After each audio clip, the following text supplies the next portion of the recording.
Écritures. J'ai l'habitude, généralement, de dire merci Seigneur pour ta parole. Merci pour ta parole. Vous voulez le dire avec moi dans la salle? Seigneur, merci pour ta parole. Et répétez avec moi, je crois ce qu'elle dit à mon sujet. Je crois ce qu'elle me promet. Et j'obéis à ce qu'elle me commande. Merci Seigneur pour ta parole. Accueillons le Saint-Esprit ce matin. Que notre cœur soit ouvert à la présence de Dieu. Le Saint-Esprit, c'est une personne. Et on va lire tout de suite dans l'évangile de Jean. Prenez votre Bible, Jean chapitre 15, verset 1 jusqu'au verset 17, où il est question du Saint-Esprit. Vous allez me dire, mais pasteur, c'est l'histoire du cep et des sarments, je ne vois pas vraiment où est la théologie du Saint-Esprit dans le cep et les sarments. Vous allez comprendre rapidement que Jésus est en train de parler de la vie, et la vie se trouve dans le Saint-Esprit. Et la sève qui circule dans le cep pour nourrir les sarments qui vont porter du fruit, c'est l'onction. Amen. Dans Jean 15, verset 1er, Jésus dit, « Je suis le vrai cep, et mon Père est le vigneron. Tout sarment qui est en moi et qui ne porte pas de fruit, il le retranche. Et tout sarment qui porte du fruit, il l'émonde, afin qu'il porte encore plus de fruits. » Jésus ajoute, il dit, « Déjà vous êtes purs à cause de la parole que je vous ai annoncée. Demeurez en moi et je demeurerai en vous. Comme le sarment ne peut de lui-même porter du fruit s'il ne demeure attaché au cep, ainsi vous ne le pouvez non plus si vous ne demeurez en moi. Je suis le cep, vous êtes les sarments. Celui qui demeure en moi et en qui je demeure porte beaucoup de fruits. Car sans moi, vous ne pouvez rien faire. Si quelqu'un ne demeure pas en moi, il est jeté dehors comme le sarment, il sèche. Puis on ramasse les sarments, on les jette au feu, ils brûlent. Si vous demeurez en moi et que mes paroles demeurent en vous, demandez ce que vous voudrez, et cela vous sera accordé. Si vous portez beaucoup de fruits, c'est ainsi que mon Père sera glorifié et que vous serez mes disciples. Comme le Père m'a aimé, je vous ai aussi aimé. Demeurez dans mon amour. Si vous gardez mes commandements, vous demeurez dans mon amour, et de même que j'ai gardé les commandements de mon Père et que je demeure dans son amour. Je vous ai dit ces choses afin que ma joie soit en vous et que votre joie soit parfaite. Amen. C'est ici mon commandement. Aimez-vous les uns les autres comme je vous ai aimés. Il n'y a pas de plus grand amour que de donner sa vie pour ses amis. Vous êtes mes amis. Vous êtes mes amis. Amen. Si vous faites ce que je vous commande. Je ne vous appelle plus serviteur parce que le serviteur ne sait pas ce que fait son maître. Mais je vous ai appelé ami parce que je vous ai fait connaître tout ce que j'ai appris de mon Père. Ce n'est pas vous qui m'avez choisi, mais moi. Je vous ai choisi, je vous ai établi, afin que vous alliez, que vous portiez du fruit, que votre fruit demeure, afin que ce que vous demanderez au Père en mon nom, il vous le donne. Amen. Nous avons dans ce passage une magnifique illustration de l'œuvre du Saint-Esprit, de ce que le Saint-Esprit désire opérer dans le cœur du croyant. Nous avons même ici une image du Saint-Esprit.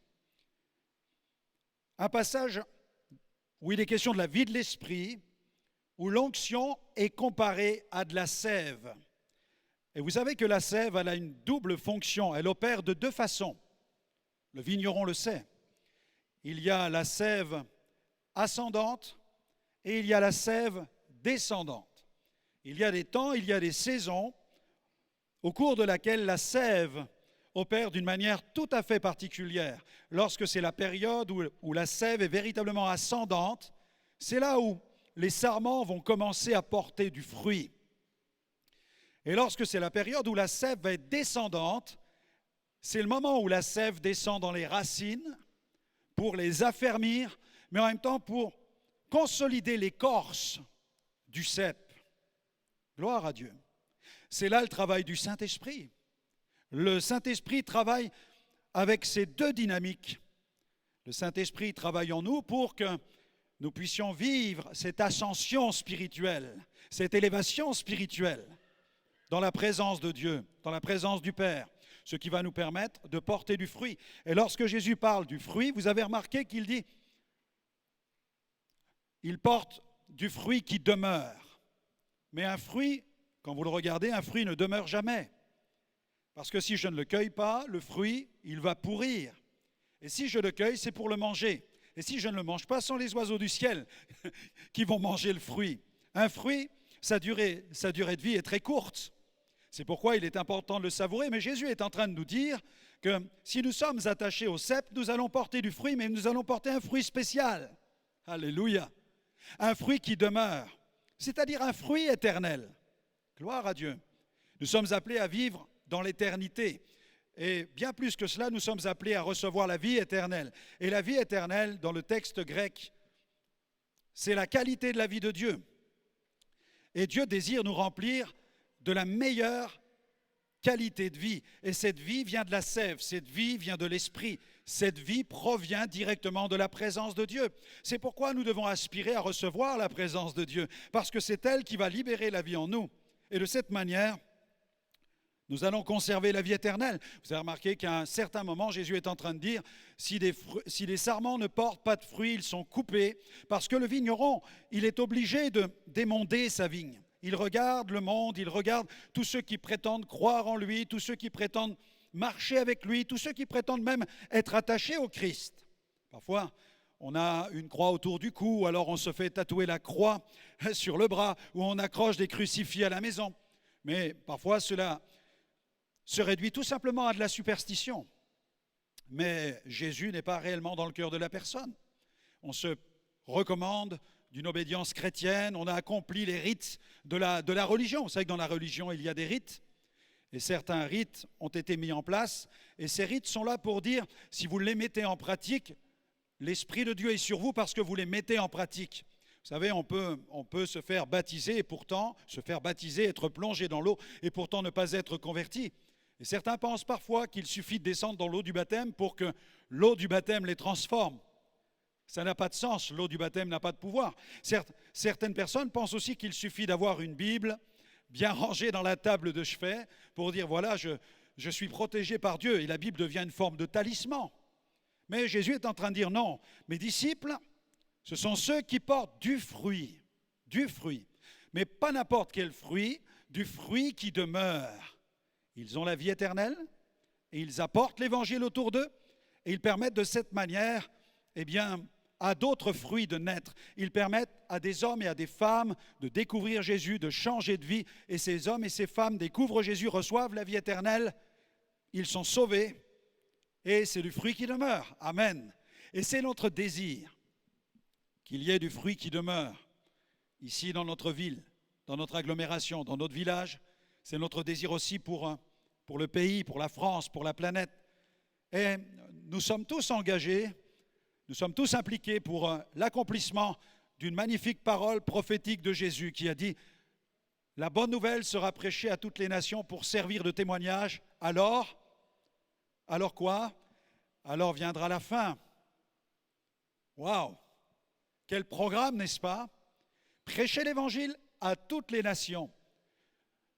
Je vois le monde est bouleversé. La Bible dit que le monde est sans dessus dessous. Il est comme un homme ivre. Il est comme un bateau qui a fait naufrage, qui est emporté par l'océan, qui va de ci, de là, brinque-ballant. Mais vous savez quoi? Je ne suis pas angoissé.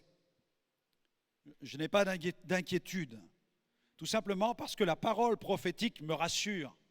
La parole prophétique de Jésus me dit, la bonne nouvelle va être prêchée à toutes les nations pour servir de témoignage.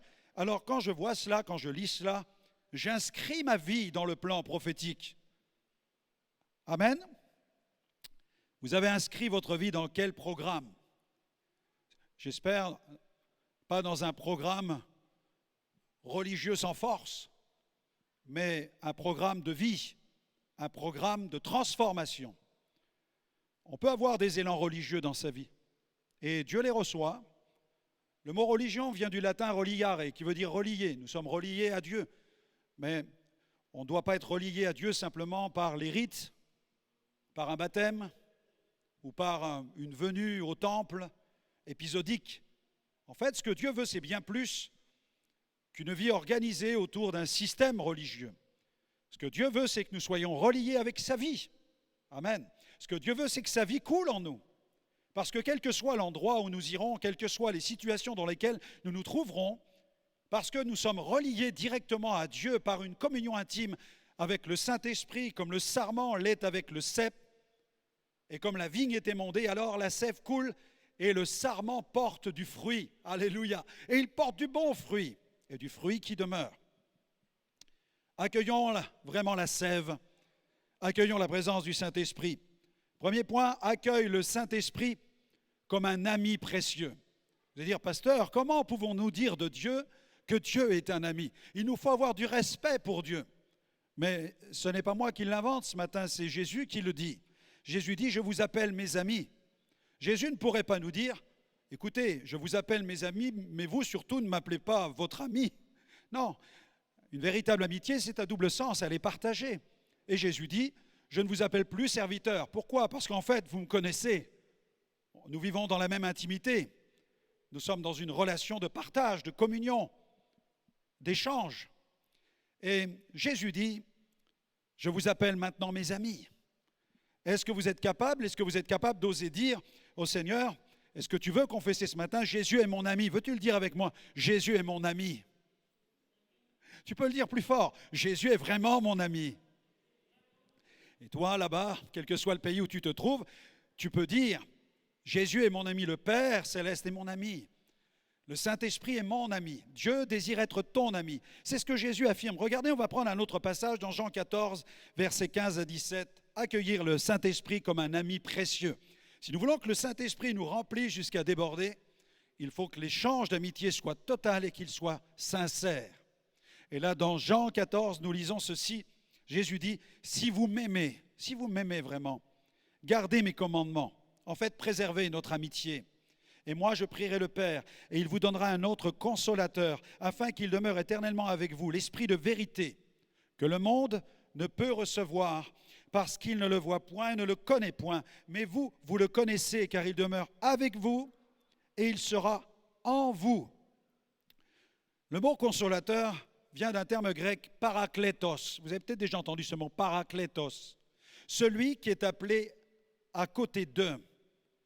Dans la pensée, c'est un autre moi-même. Jésus dit, je vous enverrai un autre moi-même, ou alors un autre de la même nature que moi. Si Jésus nous dit, je ne vous appelle plus serviteur, mais vous êtes mes amis, et s'il envoie un autre semblable à lui, de la même nature que lui, le Saint-Esprit, à combien plus forte raison le Saint-Esprit devient lui aussi notre ami. Mais alors, quelle relation as-tu avec le Saint-Esprit? Je remarque que souvent dans l'Église, le Saint-Esprit est le grand oublié.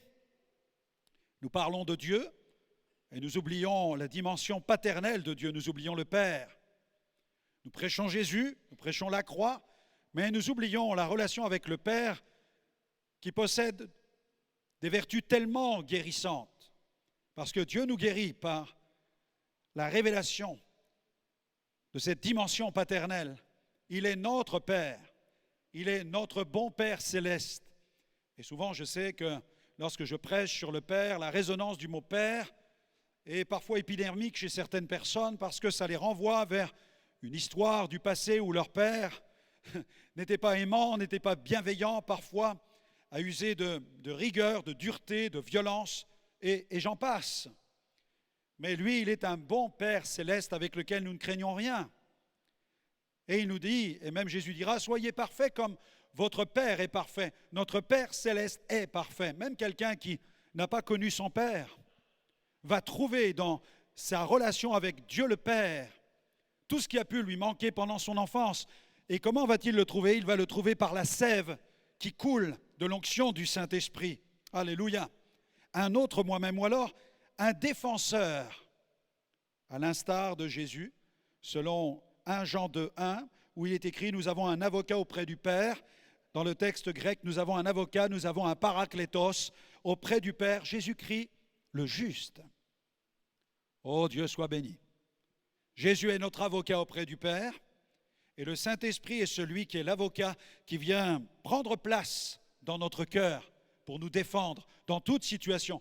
Vous savez, parce qu'il est un ami. Et lorsque nous avons un ami et que nous faisons face à des difficultés, je ne sais pas comment vous faites, quand vous avez des problèmes, qu'est-ce que vous faites? J'espère que vous avez des amis. J'espère que vous n'avez pas perdu vos amis à cause de vos mauvais comportements. J'espère que vous soignez vos amis. J'espère que vous développez de bonnes amitiés. Des amitiés qui vont vous permettre de rester attachés au Seigneur. Des amitiés réelles, des amitiés sincères. Des amitiés qui vous nourrissent, qui vous font du bien et qui arrosent les autres. C'est nécessaire. Avoir un ami qui va te défendre. Ça, c'est le rôle du Saint-Esprit. C'est le Paraclétos, il te défend. Vous savez comment il nous défend? En combattant nos ennemis. Et quel genre d'ennemis? Le péché. Le péché. Et la Bible dit, et Jésus l'a dit, quand le Saint-Esprit viendra, il vous convaincra de péché. Et certains chrétiens, lorsqu'ils lisent cela, ils ont l'impression d'avoir un message moralisateur. Ils se disent, oh, le Saint-Esprit, il va venir pour me dire tout ce que je ne fais pas de bien, il est là pour me montrer tous mes défauts en permanence. Non, il vient pour mettre le doigt sur ton pire ennemi, le péché. Et le péché, son emprise, c'est avec ta chair. Il profite de ta chair pour te faire pécher, te faire transgresser, t'éloigner de Dieu. Le péché, c'est la transgression des lois de Dieu, mais c'est bien pire que ça. Le péché, c'est aussi passer à côté du dessein de Dieu. C'est manquer le but, c'est manquer la cible. Manquer la cible. Ce n'est pas le rôle de l'accusateur. L'accusateur, c'est Satan. Ne mélangez pas les rôles, ne mélangeons pas les rôles, ne confondons pas le Saint-Esprit avec le diable.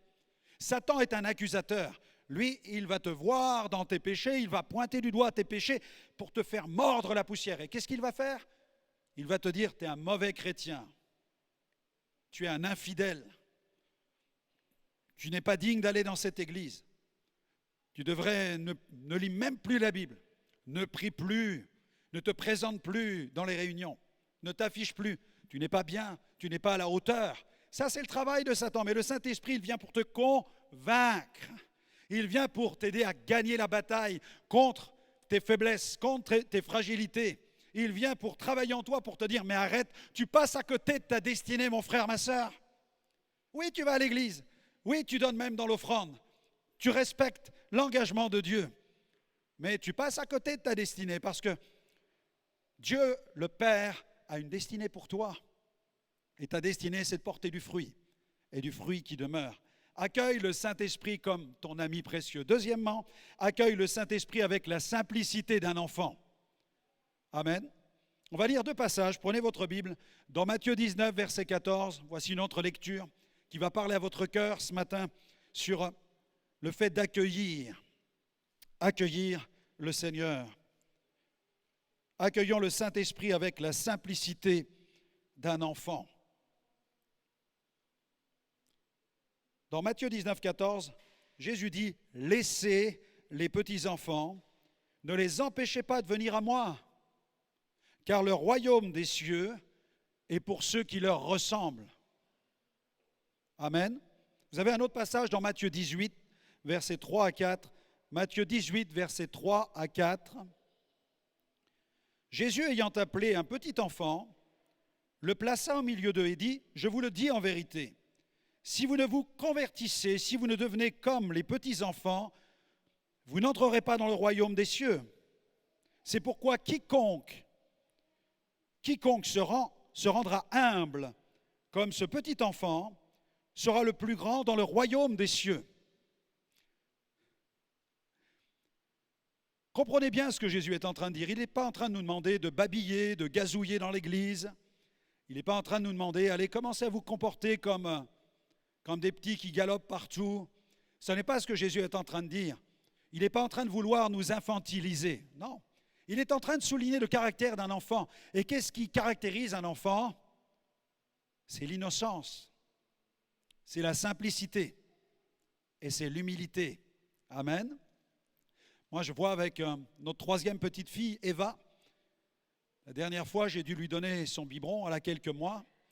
Et quand je l'avais dans mes bras, ou que ma femme la prend dans ses bras et qu'on approche le biberon, vous ne pouvez pas imaginer l'attitude qu'elle a. Elle n'a que quelques mois. Elle n'a que quelques mois. Mais dès qu'elle aperçoit le biberon, elle commence à s'agiter, elle comprend ce qui va se passer. Et tout à coup, elle a une méthode à elle, c'est qu'elle se met à grogner. Elle fait « Ah, ah !» Elle a compris que c'est le moment de la bénédiction. Et quand vous lui mettez le biberon dans le bec, vous entendez que ça glousse et vous entendez le lait qui traverse tout son corps. C'est impressionnant. Mais elle reçoit le biberon sans problème. Amen. Et le Seigneur désire nous donner son esprit. Est-ce que nous sommes prêts à être comme Eva? Est-ce que nous sommes prêts à être comme les tout petits bébés qui ne se posent pas la question? Et en fait, ils reçoivent ce que les parents ou les grands-parents leur donnent. Ils le prennent goulûment. Ils reçoivent la présence du Saint-Esprit. Mais nous, souvent, nous sommes là, nous nous approchons de Dieu avec nos raisonnements, avec nos questionnements. Et quand nous sommes là avec toutes ces forteresses devant Dieu, nous disons, oui Seigneur, baptise-moi du Saint-Esprit, mais avec toutes les questions qu'il y a dans les coulisses. Et finalement, nous passons à côté de ce que la sève, le Saint-Esprit, veut déverser en nous par sa présence. Amen. Seigneur, nous voulons recevoir ton esprit. Dieu soit béni. J'ai remarqué aussi que beaucoup de ceux qui reçoivent le baptême du Saint-Esprit le reçoivent après quelque temps, après qu'ils ont commencé à apprendre à s'abandonner à la vie de l'Esprit. Troisième point, accueillons l'Esprit qui vient d'en haut. L'Esprit de Dieu que nous demandons, ce n'est pas n'importe quel esprit, c'est l'Esprit créateur. Vous savez que dans la Genèse, il est marqué que l'Esprit se mouvait sur la surface de la terre au moment de la création. Et dans le texte original, il est question de voltiger. L'Esprit voltigeait sur la surface de la terre. L'Esprit était en émoi au moment de la création. Il y avait de la joie, il y avait de l'allégresse. Lorsque le Père, le Fils et le Saint-Esprit, lorsque Dieu Tout-Puissant a créé l'univers. Rien à voir avec les esprits de l'obscurité. Ceux-là, il faut les chasser. Mais l'Esprit de Dieu, nous devons le demander et nous devons le recevoir. Les voyants, ils consultent les esprits. Nous recevons le Saint-Esprit. On va lire un autre passage dans les Écritures. Regardez, dans Luc chapitre 11, verset 9, un passage qui va peut-être décomplexer quelqu'un qui nous écoute ce matin sur les réseaux. Un passage qui va te libérer sur la question du baptême dans le Saint-Esprit, de l'effusion de l'Esprit. Dans Luc 11, 9, regardez ce que Jésus dit. Et moi, je vous dis, demandez et l'on vous donnera. Cherchez et vous trouverez. Frappez et l'on vous ouvrira. Et vous allez voir avec quoi Jésus met cette phrase en corrélation. C'est important de voir la suite. Souvent, nous prenons ce verset, nous le mettons sur des cadres et nous l'affichons dans une maison. Mais nous oublions le contexte. Et là, le contexte, il est fort. Alléluia. Car quiconque demande reçoit, celui qui cherche trouve, et l'on ouvre à celui qui frappe. Quel est parmi vous le Père? Le Père qui donnera une pierre à son fils s'il lui demande du pain, ou s'il demande un poisson, lui donnera-t-il un serpent au lieu d'un poisson? Ou s'il demande un œuf, lui donnera-t-il un scorpion? Si donc méchant comme vous l'êtes, vous savez donner de bonnes choses à vos enfants. Vous savez, Jésus, il était capable aussi d'être sévère. Et quand vous voyez cela, regardez Jésus, il emploie cette parole, il dit méchant comme vous l'êtes, mais regardez comme c'est entouré de grâce en fait. Il est en train de lui dire, la porte est ouverte, frappez, on va vous ouvrir, cherchez, vous allez trouver, demandez, vous allez recevoir. Gloire à Dieu. À combien plus forte raison le Père Céleste donnera-t-il le Saint-Esprit à ceux qui le lui demandent? Amen. À ceux qui le lui demandent. Jésus chasse un démon. Ah, j'aime ça. Parce que Jésus, il dit, demandez le Saint-Esprit. Là, il y a un démon. Bon, toi, va-t'en. Toi, on ne veut pas. Les démons, il faut les flanquer dehors. Laissez jamais les démons venir chez vous. Jésus dit, vous chasserez les démons en mon nom. Dans certains cas, on stipule clairement aux démons qu'on l'envoie, qu'on le renvoie au nom de Jésus. Mais vous remarquerez que lorsque l'onction de Dieu est tellement tangible, le simple fait d'arriver, d'être sur l'estrade et d'être là, et tout à coup des gens tombent et les démons partent tout de suite.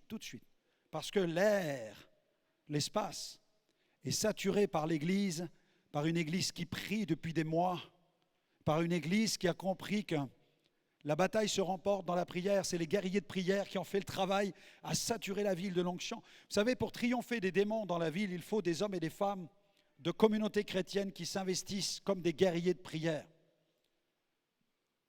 Jésus priait. Jésus priait. Jésus priait. Parfois, on pense que c'est le dada d'un pasteur ou le dada d'une église, le dada de l'église coréenne. Non. Même Jésus, le Fils de Dieu, priait. Si le Fils de Dieu priait son Père, c'est parce qu'il voulait préserver son onction. Ne faites jamais de la prière une option. Peut-être que vous allez penser, oui, mais aujourd'hui, la prière, pour l'instant, elle est sur Zoom. Elle est devant un écran. Et je n'arrive pas à me tenir devant un écran. Mais tu ne te tiens pas devant un écran, mon frère, ma sœur. Tu te tiens devant Dieu. La question, ce n'est pas de triompher de l'écran. La question n'est pas de triompher de l'écran. La question consiste à triompher des puissances maléfiques qui tiennent la vie de multitudes. Et même s'il y a un écran devant toi, ne te préoccupe pas de l'écran. Vois plus loin que l'écran.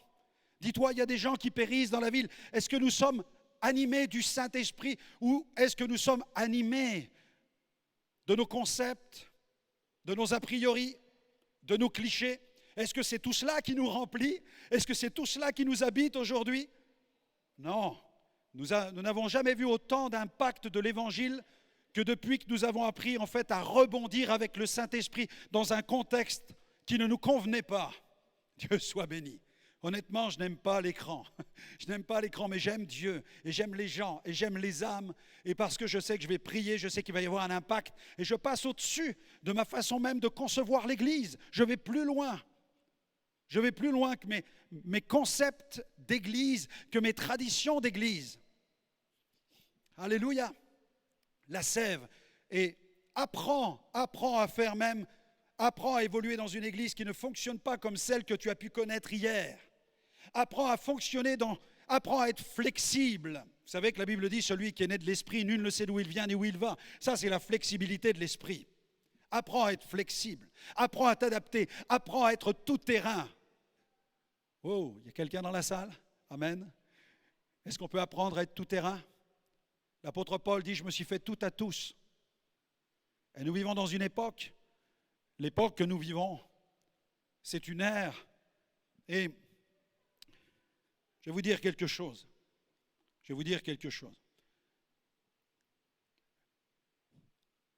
Les problèmes ne sont pas finis. Il va y avoir d'autres problèmes, je peux vous assurer. Et je ne m'en réjouis pas. Mais il va y avoir d'autres problèmes sur la planète. Et je vais vous dire encore quelque chose, je ne suis pas prophète en le disant.